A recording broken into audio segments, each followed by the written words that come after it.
Hey guys, today we are making a rosemary coconut flour bread. We created and perfected the almond flour bread, so we were left no choice but to do it with coconut flour. And I'm gonna be honest, this is definitely my preferred choice of bread over the almond flour. One, I'm allergic to almonds, so this is a great nut-free option. But two, it's also just a better texture and really rich in rosemary and like the coconut flavor. I really like the combination of that. It's pretty simple to put together.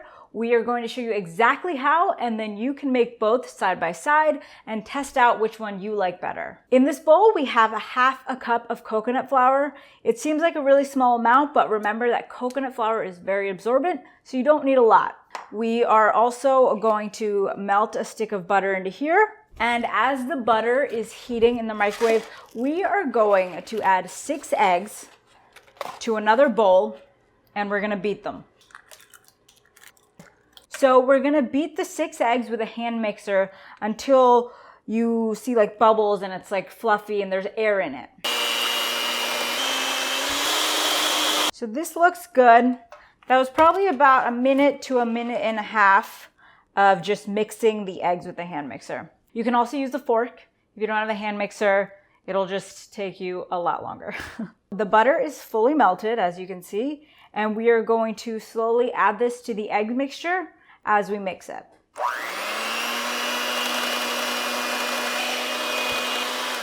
Okay, that looks good.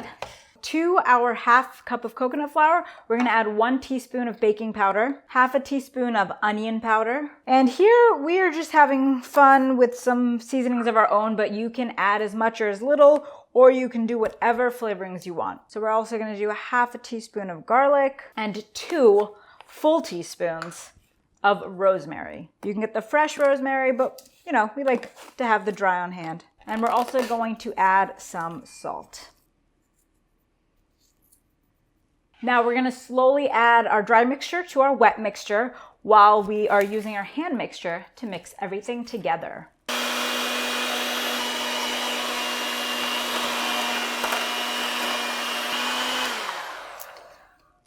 And that looks perfect.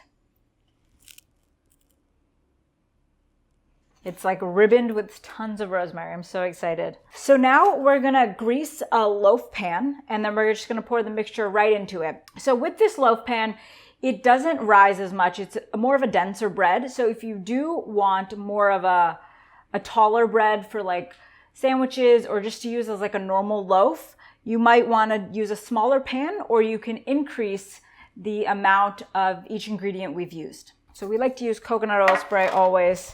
It's our go-to. Perfect, and let's get this in. So as you can see, it's pretty thick. It's not liquid like a brownie batter. It's definitely a loaf batter. It smells so good. This would probably be really, really good with some cheese. Okay, that looks good to me. We have the oven preheating to 350 right now. We're gonna pop this in for about 40 to 50 minutes. You wanna check on it, pull it out when it's ready, slice it up, and we'll be back and show you what it looks like. So we just pulled the bread out of the oven, and we actually let it rest for 10 minutes so it could cool down before we cut into it. We cooked it for 40 minutes, which was perfect. The toothpick came out clean, and it's like even slightly golden on the top, which is, ooh, this is hot.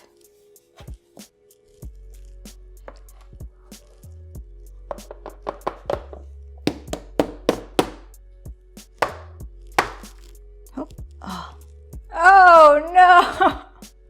That usually never happens. Oh, but like, look, perfect cross section. Look at all the rosemary. It looks so moist. Good thing we already got pictures of this. So let's pretend it came out perfect. Looks like it came out perfect. And we're gonna slice up a piece. We'll try. I guess I should use a bread knife, right? Oh, baby. And you can just smell all of the rosemary. It's amazing. One thing you might not know about me is that I love the crust of anything. So I like the end pieces. I'll always eat those first. And even on Pop-Tarts, I like the rim. of a Pop-Tart, not the center. Has some nice texture to it.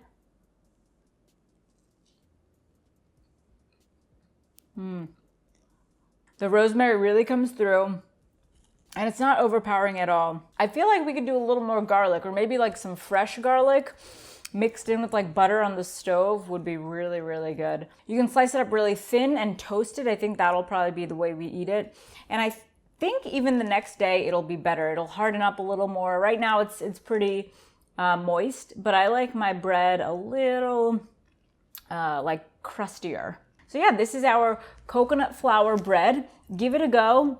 If you haven't made the almond flour bread, we'll also link that below. Try them both out. See which one you prefer and let us know. Subscribe to our channel and keep coming back for some great recipes. It's really good. It's better than the almond.